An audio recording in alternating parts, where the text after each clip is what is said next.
Y nos vamos ya a nuestra primera recomendación. Que Rosario decía, bueno, estuviste ayer por el Museo Nacional de Artes Visuales en la inauguración de esta exposición trilogía Colombia, México y Uruguay en el Museo Nacional de Artes Visuales. Una exposición de más de 80 obras que ocupa toda la planta baja y que tengo que volver porque una de las conclusiones es que las inauguraciones que no se puede ir nada. porque era un mundo de gente en la medida que es absolutamente internacional, ¿verdad? De los embajadores para abajo, cuantos invitados se le ocurran, estaban ahí mirando todo, bueno, y yo detrás de ellos no tengo una altura como para superar a los que me quedaban delante, de manera que prometido que vuelvo, pero me pareció que realmente era muy importante. Esta exposición reúne una selección de pinturas, dibujos y cerámicas pertenecientes a 3 colecciones diferentes. La colección Sura, Colombia, la colección Sura, México y la colección del propio Museo Nacional de Artes Visuales bajo la curaduría de Carlos Arturo Fernández, Consuelo Fernández Ruiz y Enrique Aguerre. Entonces les propongo esta mañana, para conocer más detalles de esta exposición que comenzó ahora en el Museo de Artes Visuales, ahí en el Parque Rodó, conversar con Carlos Arturo Fernández, colombiano, con quien estamos en línea y es uno de los curadores de esta muestra. Buenos días, Carlos. Buenos días, muchas gracias por la invitación. ¿Dónde te encontramos esta mañana de viernes? Estoy aquí en el Museo Nacional de Artes Visuales, en este jardín precioso que tiene el museo. Muy bien, estarás tomando un cafecito ahí en la lab. Un delicioso cafecito, sí. Carlos Arturo Fernández es doctor en filosofía por la Universidad de Antioquia. También tiene un doctorado en historia del arte medieval y moderno por la Universidad degli Studi de Bolonia. Y muchos otros títulos que ahora no voy a mencionar, pero actualmente se desempeña como coordinador del programa de la Maestría en Historia del Arte de la Universidad de Antioquia, ¿es así? Sí, es así. Es un programa de posgrado que tenemos, uno de los primeros posgrados en Historia del Arte que hay en Colombia. Bueno, ahí vamos, es una lucha, pero es muy interesante. Y Carlos, ¿cómo es tu vínculo con esta colección de Sura Colombia? Mi vínculo no es, digamos, yo no soy empleado de Sura. Sura es esta compañía de seguros. Pertenezco a un comité, el Comité Cultural de Sura en Colombia, que tiene pues 3 miembros externos a la compañía. Yo soy uno de ellos, que somos personas de las universidades que damos pues nuestros conceptos, nuestros puntos de vista en el manejo de los asuntos culturales de la compañía, que son muy importantes para ellos. Sura insiste siempre en que el compromiso con la cultura pues es uno de sus, digamos así, de sus políticas esenciales, de sus principios esenciales. Entonces es un trabajo de asesoría, digamos, a la compañía en este sentido. Carlos, otra pregunta, porque muchas veces da la sensación que las instituciones culturales latinoamericanas tienen más vínculos quizás con sus pares europeos o estadounidenses y no en la misma región. Y esto es una iniciativa que justamente reúne a 3 colecciones de Latinoamérica que no sé si es inédito una muestra de estas características. Yo creo que sí es bastante novedosa, es bastante inédita. Tienes razón, estamos es más fácil, es más frecuente, por ejemplo, inclusive en el medio académico, pensar que uno invita a un profesor de una universidad española o francesa y no a un profesor de una universidad uruguaya o argentina. No sé, es tal vez uno de esos chips que tendríamos que poner a funcionar de una manera distinta, pero creo que pasa un poco en toda América Latina ese problema. En efecto, hace unos años, Sura era esencialmente una empresa colombiana. Hace unos años ellos adquirieron unas empresas o una empresa en México, y dentro de esa empresa prestaba esta gran colección y tuvieron la idea de que podría ser, bueno, y digo así, ellos tuvieron, porque en ese momento yo no pertenecía a este comité cultural al que hice referencia antes, tuvieron la idea de que hubiera que se mostrara una relación entre México y Colombia, una relación que en la historia cultural de los dos países y de Colombia pues en particular es muy fuerte. Muchos poetas colombianos, escritores colombianos pues han trabajado en México, han vivido en México. García Márquez escribió 100 años de soledad en México, murió en México, y también otros, pues Álvaro Mutis, un poeta de los años 40, Porfirio Barba-Jacob, igual ha habido muchas relaciones y muchas veces los artistas, los pintores, quiero decir, también fueron a México, se vieron influenciados por el muralismo y demás. Y entonces hubo una primera exposición que se llamó Encuentro entre México y Colombia. Después surgió la idea, el año pasado surgió la idea de que se pudiera hacer no un encuentro, sino una trilogía, y empezamos a trabajar, eso ya sí, en esa parte ya sí me tocó colaborar a mí. Empezamos a trabajar con la Fundación Fortabat de Buenos Aires, y hubo una primera edición, digamos así, de esta muestra, que ahora está pues aquí en Montevideo. Pero es verdad, es muy curioso que pensamos sobre todo en historias, digamos, nacionales, y no pensamos en los diálogos que se pueden establecer entre esas historias. Me refiero al campo de las artes plásticas. Pienso que en el campo de la literatura hay muchas más relaciones entre países. No sé si el boom contribuyó a eso, pero creo que en el campo de la literatura las relaciones han existido más, en el campo de las artes visuales tal vez mucho menos. Esto es bastante... O al menos es más evidente, quizá, ¿no? Sí, al menos es más evidente, tal vez esa es. Posiblemente el hecho de que nos refiramos en la literatura, que nos refiramos a palabras, eso tiene su peso, ¿no? Y que aquí estemos hablando de imágenes, interrelacionando imágenes, a veces nos resulta más fácil interrelacionar palabras que imágenes, no sé. Carlos, yo cuento que son alrededor de 19 los artistas que han venido a esta exposición, entre ellos Fernando Botero, Alejandro Obregón, Enrique Grau, por ejemplo. Pero una de las más lindas es un Botero que es una naturaleza muerta, curiosamente. No hay ningún gordo de Botero en este caso. En la selección de las obras, ¿interviene el curador? Es decir, las que vinieron acá seguramente sí, pero en la colección, ¿tuviste algo que ver? En la colección, a ver, me preguntas pues, cómo se ha ido desarrollando la colección. ¿No es cierto? Cómo se ha ido configurando la colección a través del tiempo. Porque me extraña que no exista boteros gordos, por ejemplo. Sí. Bueno, habría una cosa con este cuadro de Botero, habría una cosa que se podría decir es, a propósito de esto, Botero muchas veces ha insistido en una cosa que creo que es importante. Él dice que él no pinta gordos, que a él le interesan son las formas esféricas.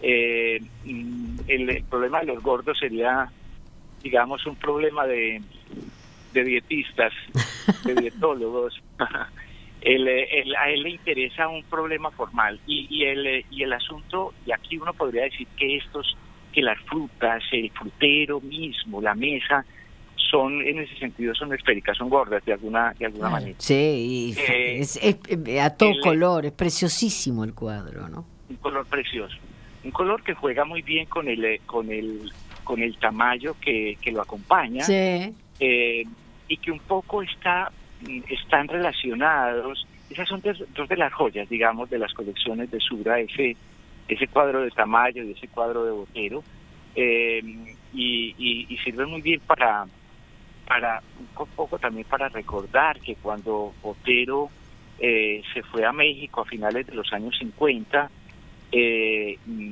encontró que el muralismo ya, digamos, estaba en una etapa final, ya digamos, estaba desahuciado, ya no tenía futuro, y en cambio había esa perspectiva de Tamayo, que era tan poética, tan lírica, tan rica. De cualquier forma, en los mexicanos, fundamentalmente muchos de ellos muralistas, la obra que se elige tampoco es la del mural, son retratos. Si pienso en un Diego Rivera, que es diferente al muralismo, la propia Frida Kahlo, en ese bebé que nada tiene de autorreferencial, como luego fue su tendencia, Orozco, Siqueiros, Tamayo, todos muralistas que sin embargo en esta exposición son pintores de cuadros, fundamentalmente, ¿no? Sí. Creo que hay que pensar también, frente a eso, que estas son, las de Sura son unas colecciones empresariales que se hicieron a lo largo del tiempo, justamente como en esa dimensión empresarial. Quiero decir que se empezaron a comprar cuadros. El primer cuadro de la colección de Colombia, por ejemplo, fue el cuadro de Alejandro Obregón, que representa que se llama El Pequeño Guerrero, que representa, es un retrato de un hijo de Obregón. Pero esos cuadros, cuando se empezaron a comprar en los años 70, me refiero a los de Colombia, pues básicamente estaban destinados a estar en las oficinas. Claro, ¿cierto? a colgarlos allí, ¿no? Colgarlos en las oficinas. De pronto esa colección fue adquiriendo unas dimensiones tan notables. En el caso colombiano son más de 700 obras las que configuran la colección, pues que eso ya no podía limitarse simplemente a adornar oficinas, ¿no es cierto? Y que tenía necesariamente que cumplir una función social distinta. Pero entonces, evidentemente, el asunto, por ejemplo, de Botero, este cuadro de Botero, entra pues por alguna circunstancia especial que yo personalmente no conozco, pero posiblemente, mejor dicho, pero en la perspectiva de la colección no está realmente hacer una historia del arte colombiano o una historia del arte mexicano. Las colecciones en ese sentido tendrían un número exagerado de vacíos. No se pueden mirar en ese sentido, sino recordar siempre que es una colección privada, una colección empresarial, que no es una colección de historia, que no es un museo, sino que están hechas en buena medida para mirar la obra y disfrutar de la obra concreta, ¿no? Carlos, sin embargo, hay un diálogo entre la obra colombiana, uruguaya y mexicana. Lograron hacer una agrupación por ejes temáticos, ¿no? Sí, la idea es un poco esa. La idea es la idea de un diálogo entre las obras. Creo que pensamos una cosa que no sé, al principio puede que resultara como muy simple, pero que fuimos entendiendo que podía ser muy interesante, que era muy interesante. No pretendimos elaborar una teoría curatorial muy complicada para que luego, digamos, se pudiera concretar en unas obras precisas, sino que pensamos en el hecho de que tenemos 3 colecciones, tenemos 3 acervos de obra, y sería interesante ver cómo hay relaciones, cómo se pueden establecer relaciones entre esas obras, relaciones, digamos, de diálogos entre esas obras. A pesar de lo poco que vi, Carlos, te cuento que hay un panel en particular donde hay una serie de retratos con esa paleta gruesa que empleaba Sáez, en los cuales está incluido un Sáez, que tienen un parentesco evidente en esos cuadros. Ahí aparece como la intención más clara de vincular las tres colecciones, ¿no? Claro, y ahí en la zona, en la parte de los retratos, aparece casi que casi que se puede establecer una cronología, ¿no es cierto? En ese caso, pero te quisiera decir que es una cosa realmente circunstancial. En el caso concreto de los retratos, muy afortunado en el caso de los retratos, y que un poco de lo que se trataba es de eso, porque uno tendría que decir que seguramente los retratos mexicanos o estos pintores mexicanos como Herrán no conocían evidentemente no lo conocían. Herrán tal vez había muerto ya antes, no conocían a los colombianos, ni los colombianos posiblemente conocían a los uruguayos, que es un poco como la sucesión cronológica que hay, pero que sin embargo pues hay un elemento que permite como señalar un camino, como una continuidad, como una flecha entre ellos, como unas relaciones entre ellos, un ir y venir entre ellos, que nos parece que es, digamos, como el reconocimiento de que aquí estamos, de que con el arte estamos enfrentados a una historia cultural que va mucho más allá de la historia política y que va mucho más allá pues de los contactos directos, y que habla de intereses culturales de épocas, ¿no? Trilogía Colombia, México, Uruguay, es la exposición que se puede ver por estos días en el Museo Nacional de Artes Visuales y que permanecerá en exhibición hasta el domingo 10 de junio con entrada libre y gratuita en los horarios habituales del museo, o el nuevo horario habitual del museo, de martes a domingo de 13 a 20 horas. Estamos conversando con Carlos Arturo Fernández, colombiano y uno de los curadores de esta muestra que llegó hasta nuestra ciudad. Y para cerrar, Carlos, siempre en la Mesa del Tiempo Libre planteamos un pequeño desafío, que es si podés resumir en una línea, ¿con qué se encontrarán quienes se acerquen al Museo Nacional de Artes Visuales para mirar la exposición Trilogía Colombia, México, Uruguay? En una línea.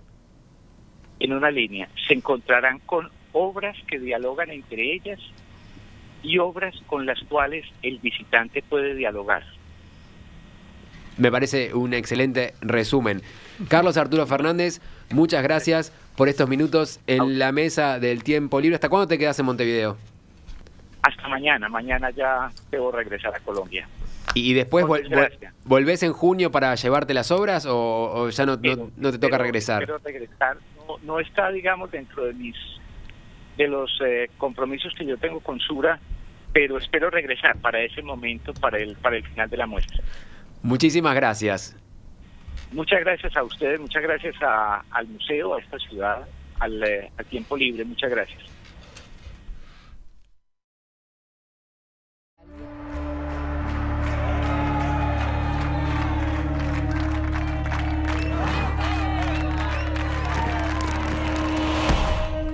¿Estás bien? Bueno, vamos arriba entonces, carajo, vamos. Tiene el número 10 muy crack, es un diablo. Lleva 21 goles en la liga, es cierto. En cada pelota se nos va la vida, se nos va la vida, ¿sí o no?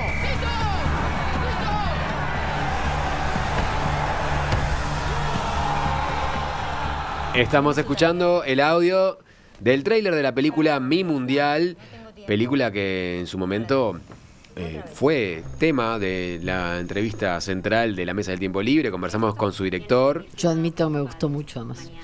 Y lo estamos haciendo porque esta película se va a poder volver a ver este fin de semana en Montevideo y María Jesús Fabini tiene los detalles. Bueno, el Parque Rodó será escenario de un evento que combina deporte y cine, justamente, lo que estábamos comentando.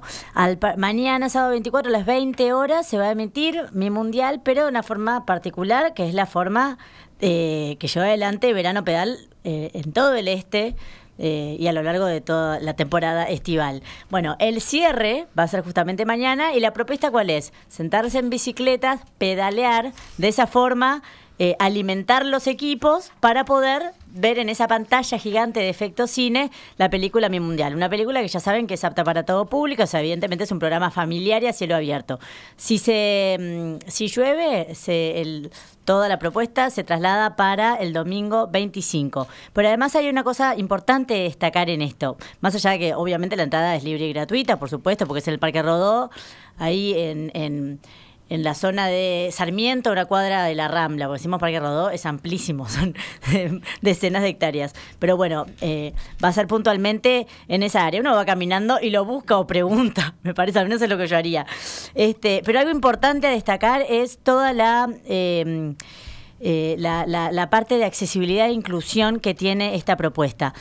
Porque la idea es que se pedalee en bicicletas, pero quienes estén en silla de ruedas y no lo puedan hacer, va a haber un pedal a mano para poder darle, para que puedan participar también de la propuesta. Y también la película contará con audiodescripción y equipos especiales para personas no videntes y intérpretes de lenguaje de señas uruguayo para las personas sordas. Así que la verdad es que está todo el mundo invitado. Es el cierre de esta gira de Verano Pedal, que tanto ha dado que hablar a lo largo del verano en todos los principales puntos turísticos de nuestro país. Y bueno, aprovechando las últimas noches lindas, agradables, para poder disfrutar actividades al aire libre, esta combinación de deporte y cine me parece una gran iniciativa. Sábado a las 20 horas. Ahí está, cierre de esta gira Verano a Pedal. Mañana sábado 24 a partir de las 20 horas con entrada libre y gratuita. Y como decía Juji, en caso de lluvia, pasa para el domingo. Se posterga para el domingo 25 a la misma hora. Tenemos más recomendaciones para el sábado.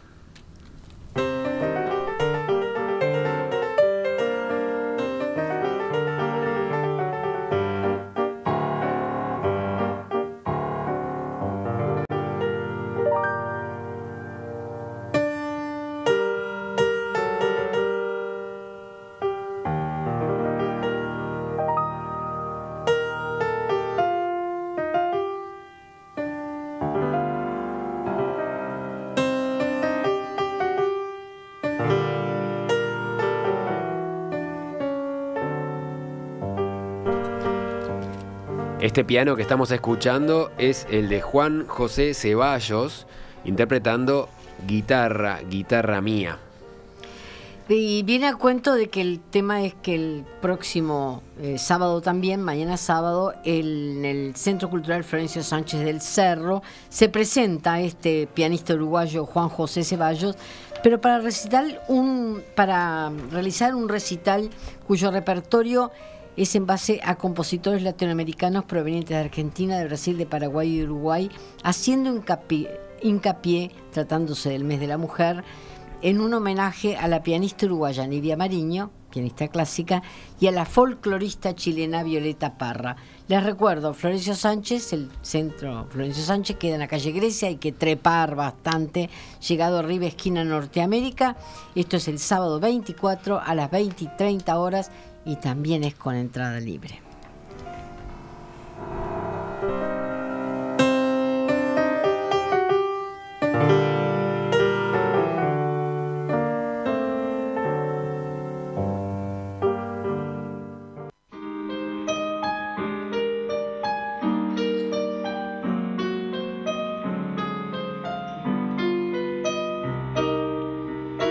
La fecha es loca, pero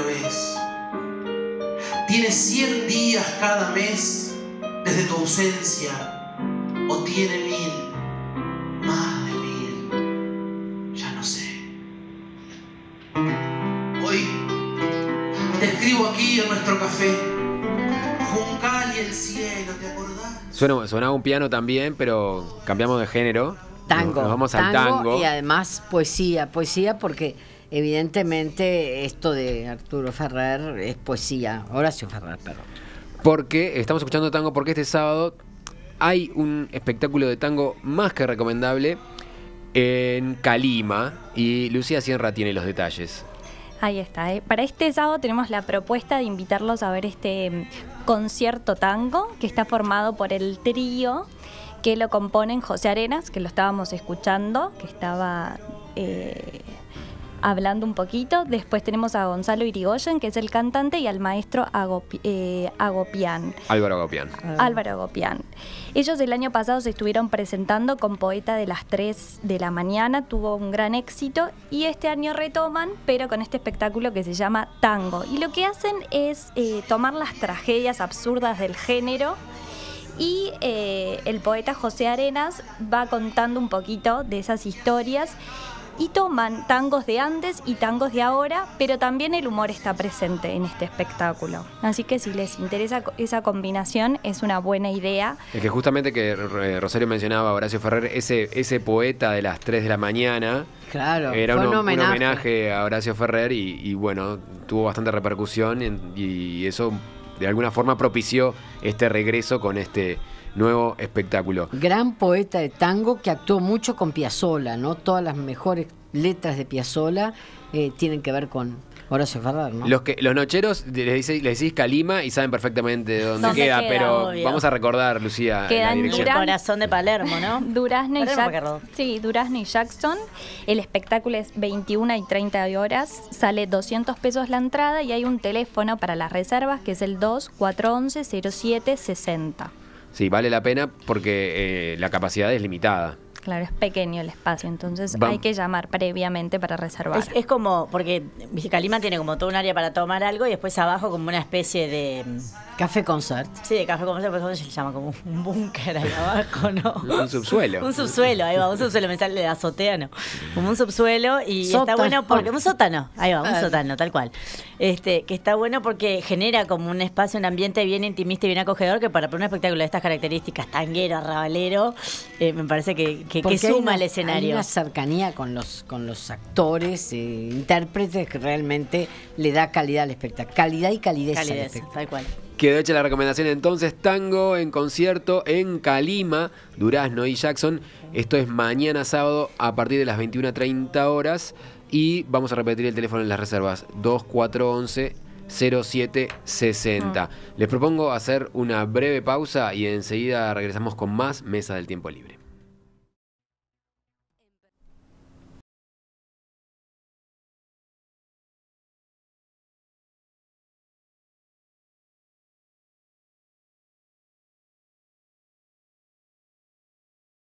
Entonces hay que llamar previamente para reservar. Es como, porque Calima tiene como todo un área para tomar algo y después abajo como una especie de... Café concert. Sí, de café concert, pero ¿cómo se llama? Como un búnker ahí abajo, ¿no? Un subsuelo. Un subsuelo, ahí va, un subsuelo, me sale de azotea, ¿no? Como un subsuelo y Sótano. está bueno porque... Un sótano, ahí va, un sótano, tal cual. Que está bueno porque genera como un espacio, un ambiente bien intimista y bien acogedor, que para un espectáculo de estas características, tanguero, arrabalero, me parece que suma al escenario. Hay una cercanía con los actores, intérpretes, que realmente le da calidad al espectáculo. Calidad y calidez al espectáculo. Tal cual. Quedó hecha la recomendación entonces, Tango en concierto en Calima, Durazno y Jackson. Esto es mañana sábado a partir de las 21:30 horas. Y vamos a repetir el teléfono en las reservas, 2411-0760. Les propongo hacer una breve pausa y enseguida regresamos con más Mesa del Tiempo Libre. Excepción del viernes 30 de marzo en el Teatro Victoria. Es una obra que hace más de 10 años que se está haciendo, y este año tiene la particularidad que cuenta con un músico en escena, que puede ser algo interesante para ir a verla, diferente si ya la fueron a ver. Pero además usa mucho la improvisación. O sea, ellos me contaban que agarran los diarios y muchos los titulares y los ponen en la función, por ejemplo, de hoy viernes. No sé qué tendrán. Así que los que ya yo me imagino, una actualización nueva. ¿A qué me imagino que tienen? Tarjetas corporativas deben tener. Titular, ya les tiramos para hoy entonces, para el guión. Usan mucho la improvisación, así que los que ya la vieron tienen posibilidad de ir a verla de nuevo porque hay cambio constante en esta obra. Me gusta esta parte de la sinopsis oficial. Cuenta la leyenda que Laurel y Hardy, Abbott y Costello, Olmedo y Portales e incluso el payaso Pildorita, dentro de un sinfín de humoristas, han tomado como referencia a los injusta y extrañamente olvidados hermanos Masilotti, que son los que protagonizan esta pieza. Teatro Victoria queda, por si no lo saben, en Río Negro, entre Mercedes y Uruguay.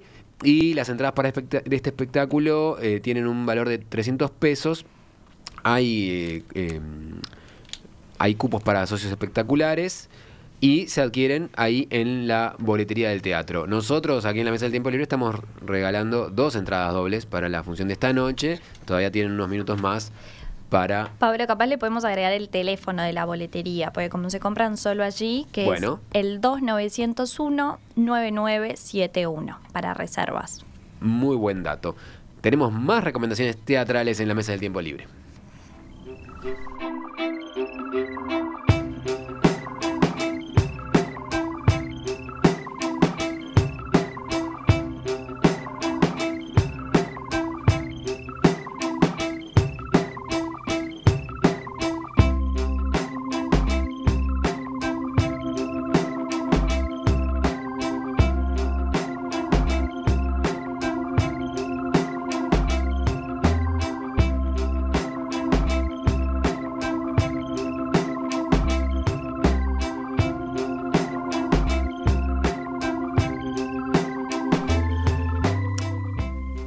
Volvemos a un ciclo que ya hemos mencionado en este espacio. Porque en todo marzo, mes de la mujer, se repite, ¿no? Se llama Ellas en la Delmira.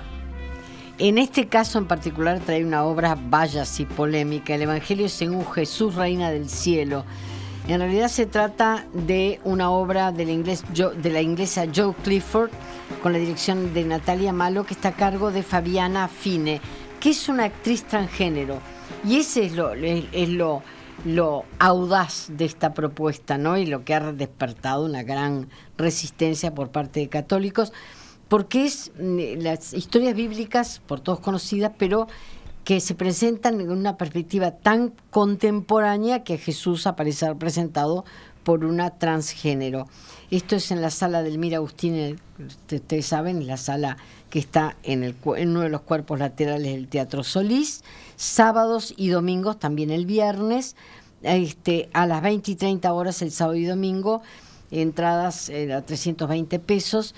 Yo supongo que, si bien esto es una producción que no es netamente uruguaya, porque viene realizada por el Núcleo Corpo Rastreado de Brasil, Yamaleache de Uruguay, en asociación con Queen Jesus Place de Escocia, tiene el apoyo del British Council, dura 1 hora, y bueno, es una forma bastante revolucionaria de plantear el tema de Jesús y sus mensajes. Del Evangelio. Del Evangelio y sus mensajes. Son 3 funciones. Hoy Viernes, también está. sábado y domingo. A partir de las 20-30 horas. Las localidades tienen un valor de 320 pesos y se pueden adquirir a través de este sistema tan práctico como es Ticantel, o en la misma boletería del teatro en el horario de 15 a 20 horas. Pero, Rosario, ya que estamos en el Teatro Solís, ¿por qué no me contás de esas otras cosas que están pasando que no son necesariamente obras teatrales? No, son 2 exposiciones que yo creo que hay que llegar temprano para verlas. Una de ellas es una exposición fotográfica de Nacho Seimanas que se llama Por Dentro. Y la otra es una que propone el EMAD, que se trata del diseño de vestuario, la otra piel del artista, y nos habla de todo el proceso de creación que se aprende en la EMAD, es parte del curso del EMAD. Me acuerdo que Hugo Millán me contaba que él lo hizo allí, y que implica una forma de conocer la obra, de interiorizarse el personaje, de manera de vestirlo de forma que luego los espectadores entiendan de qué personaje se trata, ¿no? De manera que hay toda una elaboración de parte de este vestuario, de parte de los alumnos de la EMAD, que me parece interesante ver en este proceso que nos ofrece el Teatro Solís. Así que Por Dentro y diseño de vestuario, la otra piel del artista. La exposición Por Dentro es de fotografías. Sí. Sobre el proceso de investigación y creación vinculado a la danza contemporánea. Es danza en este caso. En Montevideo y México. Pero la de diseño de vestuario, se pueden ver algunas creaciones. Se pueden ver creaciones, yo no he ido a verlo todavía. Para obras. Claro, y se cuenta cómo se procesaron, ¿no? Que es lo que me parece interesante. Así que ese es el programa. Si van a ver una función al Teatro Solís, vayan un rato antes y recorren estas 2 exposiciones que están abiertas ahí de martes a domingo, de 11 a 20 horas, con entrada libre. Hacemos una nueva pausa y enseguida regresamos porque ustedes saben que se viene la Semana de Turismo, Semana Santa, y no Semana Criolla. Semana de la cerveza.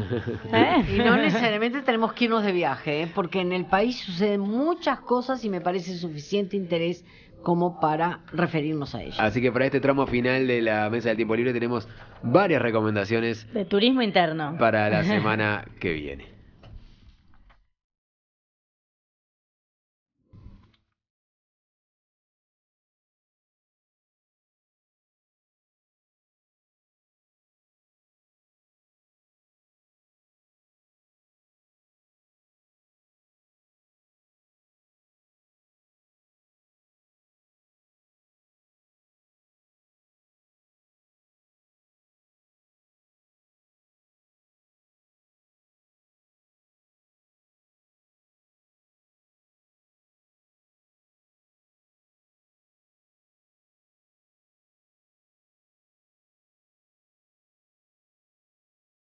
Estamos escuchando a La Vela Puerca porque Vivo.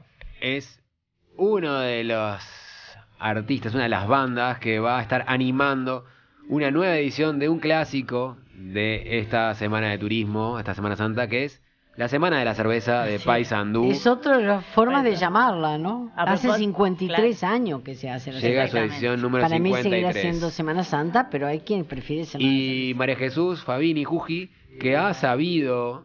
En mis épocas mozas. Yo también. Yo Disfrutar también. de que ha sabido la semana de visitarla esta Semana de la Cerveza y tomarse alguna cerveza, me imagino. Cuando también. teníamos mucha energía, éramos muy jóvenes, veinteañeras. Tal cual. Bueno. El ritmo que exige, bueno, a ver, en realidad es un paseo familiar, ¿no? Todo el mundo sabe, no sé si todo el mundo habrá ido, pero la Semana de la Cerveza... Cada uno la puede disfrutar a su manera. A su manera. Si sos veinteañero, la disfrutás como Claro. veinteañero. Si vas No en deja familia, de ser la Eva, disfrutás una en propuesta familia. familiar que, bueno, que No transforma mientas, Paysandú. porque lo más divertido ocurre de noche hasta altas horas y es así, hay que disfrutar todos los boliches abiertos, más allá de que el anfiteatro, sí, no me mires con cara así de santa que te estoy deschavando, No, porque es al así, revés. hoy sos madre, muy seria madre de familia, pero seguro que fuiste cuando no Pero lo eras. claro, a lo que voy es eso, que uno puede, o sea, no deja de ser una propuesta familiar, porque son 9 días de festejo, empieza hoy a las 20-30 horas con un espectáculo de danza. Pero bueno, pueden disfrutar un montón de propuestas. Feria gastronómica.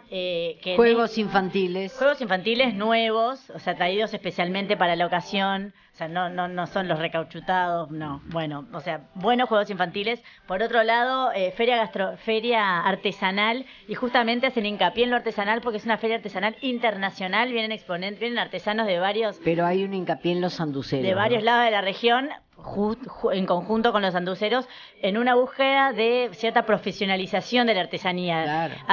Destacan que de alguna forma va a haber menos productos industrializados y mucho más artesanía. Y es lo que tiene que ver con lo que convoca la cerveza, que, bueno, que hablábamos con Rosario, que 53 años atrás el origen... Era norteña, que estaba instalado en Paysandú, que cerró. La cerveza de Paysandú. Pero hoy en día, en esta fiesta de la cerveza, se va a centrar en cerveza artesanal, que hace varios años que está en boga y un gran auge de gente que se está, bueno, ¿no?, dedicando a experimentar, a este campo experimental de la cerveza artesanal. Entonces, bueno, en esta ocasión va a haber 5 cervezas artesanales que de alguna forma organizan el evento. Así que, otra cosa importante a destacar, hay días en que la entrada al predio vale 150 pesos. Pero al anfiteatro hay días que es con entrada gratuita, como hoy, por ejemplo, pero hay días en los que no. Hay días, por ejemplo, hasta el martes es gratuito, el miércoles vale 250 pesos y el jueves, viernes y sábado vale 350 pesos. Obviamente que eso tiene que ver con los espectáculos. Ahora estamos escuchando La Vela Puerca, que se va a presentar el jueves 29, que entre otros van a estar 4 pesos de propina, La Trampa, o sea que una buena cartelera. El viernes va a estar Emiliano del Sur, Garrate Catalina, Tabaré Cardoso, No Te Va a Gustar. Estoy hablando de los destacados, de los principales. El sábado... Albano Carrero, Luciano Pereira. Exactamente. Y el domingo vuelve a ser con entrada gratuita. que vendría a ser el cierre. Las entradas están anticipadas, las pueden adquirir en Habitat. Y toda la programación completa, que es bien interesante, quienes elijan qué día pueden ir y qué espectáculo quieren disfrutar, la tienen en www.paysandú.gov.uy. Creo que es de destacar que para esta ocasión, para estas ocasiones de las Hermanas Cerveceras se construyó un anfiteatro especial junto al río, que es increíble, divino. Es fantástico, a cielo abierto, pero muy cómodo, de muy buenas ubicaciones, se ve de todos lados. Más allá de que no es lo único que ocurre, porque yo creo que Paysandú todo se mueve. Paysandú se transforma. Se llena de gente. Se llena de gente de todo el Uruguay y de afuera también. Sí, por supuesto. Entonces hay que ir con paciencia, porque son esos eventos multitudinarios el día entero. Incluso vas a salir a comer y todos los lugares están llenos, tenés que hacer mucha cola. Ya ni me acuerdo de los boliches, pero también colas, o sea... Nada, hay que ir con ese espíritu, sabiendo que Paysandú se transforma. Sí. Pero no es el único festival que ocurre en Uruguay.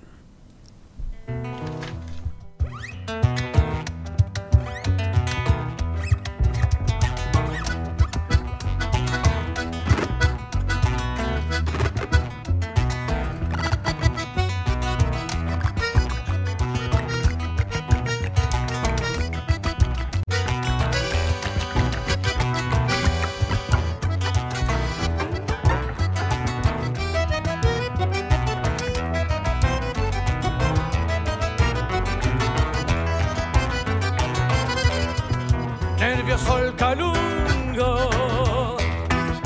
está todo sudado. Y de orillas del río Uruguay nos vamos a orillas del Olimar.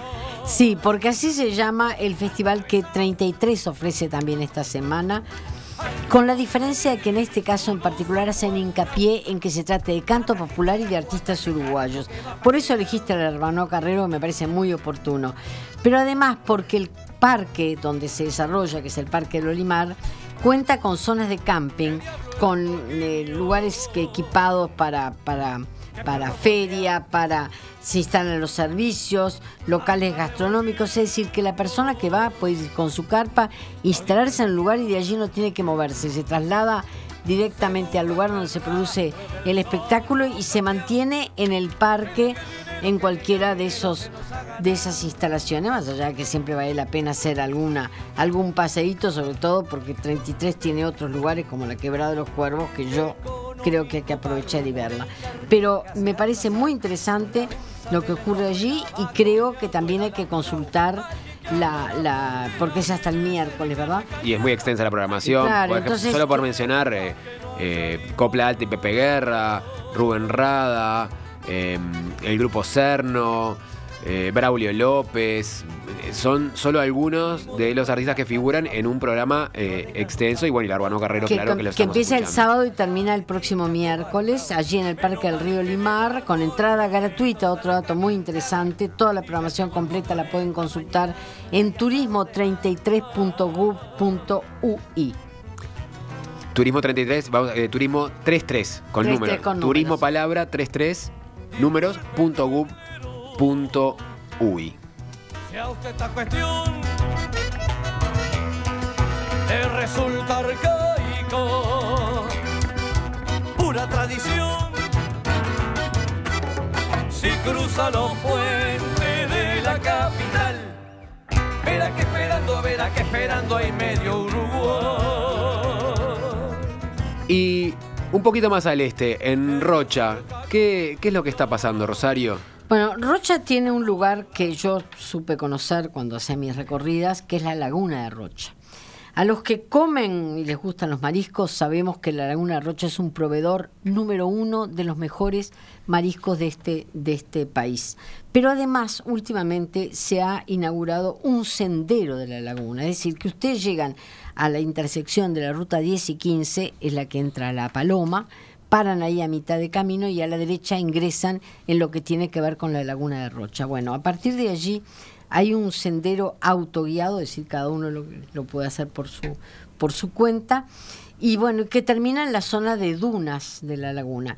Es un medio ambiente donde ustedes van a observar pájaros increíbles, aves de todo tipo, una paz, ese plato de agua que es una verdadera maravilla, y todo el entorno es muy, muy, muy lindo. Así que es un paseo que para quienes estén en Rocha, más allá de todo lo que tienen más para ver en Rocha y luego disfrutar de su buena gastronomía, creo que vale la pena tener en cuenta porque este Sendero de la Laguna está recientemente inaugurado. Es un área protegida. Es un área protegida, por lo tanto te exigen todo tipo de cuidados a la hora de, bueno, respetar lo que son las indicaciones que allí te van dando, ¿no? Pero me resulta más Hay un observatorio de aves, por ejemplo, que es una casilla que tiene una mirilla horizontal así para que te quedes quietito y veas, entonces, sin hacer ruido, cómo vuelan a tu alrededor aves de todo tipo. Qué lindo. Bueno, entonces, para resumir este primer bloque de Semana de Turismo, Semana de la Cerveza en Paysandú, Festival a orillas del Olimar en 33 y Sí.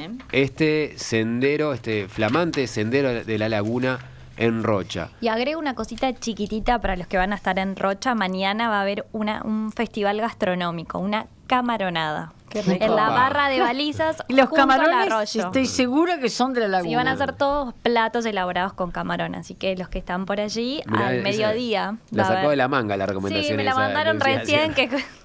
Entonces Al vuelo la agarró. Vamos a Divino. repetir los datos de la camaronada, ¿dónde es? Es en la barra de Balizas, junto al arroyo. Va a ser mañana a las 12, ahí, al mediodía. Es un festival gastronómico, así que... Como nos quedamos cortos de tiempo, tuvimos que recortar las recomendaciones, pero quiero hacer una salvedad. Todos los departamentos del país tienen actividades pensadas para esta semana excepcionalmente. Y creo que en ese sentido consulten lo que pasa en las intendencias, porque hemos tenido que dejar de lado cosas que pasan también en Montevideo, muy interesantes durante la semana. Hay mucho para hacer, no hay por qué salir de viaje. Aquí en el país hay lugares Y que que vale la nadie pena diga que en conocer. Uruguay no hay nada para hacer, Por ¿no? favor. Todo Bueno, lo contrario. Les propongo hacer una breve pausa y al regreso quizá podemos tener un par de recomendaciones más.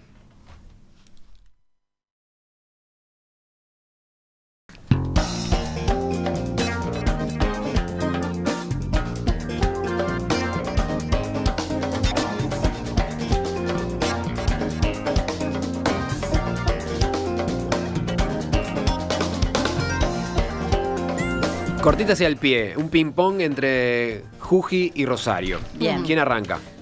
Arranco yo, ¿quieren? Dale. Sí. Bueno, la propuesta es una visita guiada con un enólogo experto que te acompañe a una bodega, la bodega Pisorno, ahí en Canelón Chico. Pero lo interesante, más allá de la visita guiada, la propuesta gastronómica que acompaña, en fin, ahora le voy a dar la web. La para que ustedes vendimia que está ocurriendo. Continúa la vendimia y bueno, en el marco de la vendimia, porque ya venimos hace semanas hablando de estas visitas guiadas a las diferentes bodegas. Yo estuve. A mí lo que me parece interesante destacar de esta propuesta, más allá de visitar los viñedos y todo lo lindo que ya se sabe de visitar una bodega, es que existe la posibilidad a quienes le interesen y no tengan vértigo de hacer un recorrido en helicóptero Opa. alrededor, por encima de los viñedos, de viñedos de Canelones y de Montevideo. Bueno, hacer todo un paseo, además de caminando entre los viñedos, un paseo por el aire, mirando todo desde otra perspectiva. No sé, me tengan parece una linda miedo, opción. es de las experiencias más lindas, fantásticas por eso. el viaje en el helicóptero. Sí, te Yo sentís más tuve- seguro que un avión. Eso Yo es tuve horrible. terror a los aviones y en medio de ese terror que ya superé, viajé en helicóptero y no me produjo nada. Bueno, Más no me que pueden placer. decir que no es original esta propuesta. Es Bodegas Pisorno, que está en la ruta 32, en el kilómetro 23, en la intersección de la ruta 68, en Canelón Chico, en Canelones. La salida es a las 10 de la mañana, mañana. Toda esta propuesta, esta programa. iniciativa es para mañana. La salida es de las 10 horas desde la Plaza de la Bandera. Les voy a dar el teléfono: 2484-0674 o 098-332-262. Y la web, que es Pisorno Wines, vino en inglés.com. Ahí pueden investigar bien cuál va a ser el plato, que va a ser un risotto y entre otras cosas más para saber de detalles, saber precios, horarios, etcétera. Bueno, sacó Juji con la visita guiada a la bodega Pisorno. Ahora devuelve... Con helicóptero. Con helicóptero y todo. Que yo apoyo. Pero devuelve a Rosario. ¿Saben lo que pasa? Yo a San José de Mayo siempre me saco el sombrero de lo que es la actividad cultural que tiene esa ciudad. Y en ese sentido creo que valía la pena anunciar que esta noche, en el Teatro Mació, esa maravilla de teatro que tiene la ciudad de San José de Mayo, actuará la Orquesta Sinfónica del Sodre bajo la dirección del maestro Ezequiel Silverstein, un espectáculo que contará en su programa con la obertura de la Scala di Zeta de Rossini y la Sinfonía número 4 de Beethoven. Esto es a las 8:30, 20:30, con entrada libre. Una buena oportunidad de escuchar buena música y conocer un lugar excepcional como es ese preciosísimo Teatro Mació, como le dicen los Maragatos. Los maragatos al teatro, ¿no? ¿Y tú cómo le decís? Mació. Ah.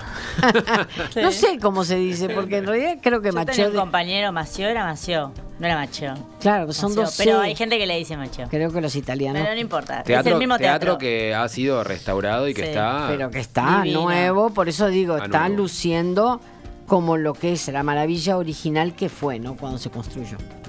Bueno, entonces sacó Juji con Pisorno, devuelve Rosario con Mació. el concierto en San José y le pasa la pelota a Juji. ¿Tú tenías una recomendación más? Yo no. ¿Y quién me cuenta de lo que va a pasar en Villa Serrana y alrededores Para mí durante esta semana? Y te lo cuento yo porque para mí son inolvidables las semanas de Santa en Villa Serrana. Villa Serrana hoy por hoy, que tiene reconstruido el Mesón de las Cañas, el Ventorrillo de la Buena Vista, pero además en los alrededores, con el Salto del Penitente a Nuevo, las grutas y Cerro de Arequita, el Parque Salus, que inauguró un nuevo centro de interpretación de lo que es la obtención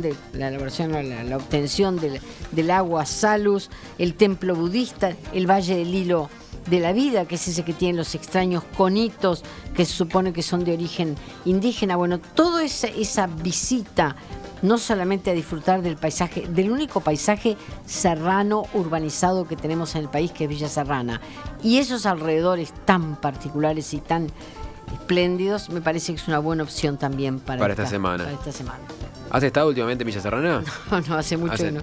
Yo fui en la época en que no le hacían demasiado propaganda porque todavía vivían los dueños originales y te decían, vamos a dejarla ahí porque no queremos que no la conozcan, ¿no? Obvio. Entonces las calles eran horribles, todo, pero unas casas divinas. Claro. Y siempre con unas vistas de donde estés divinas. Pero la política era, no demos de...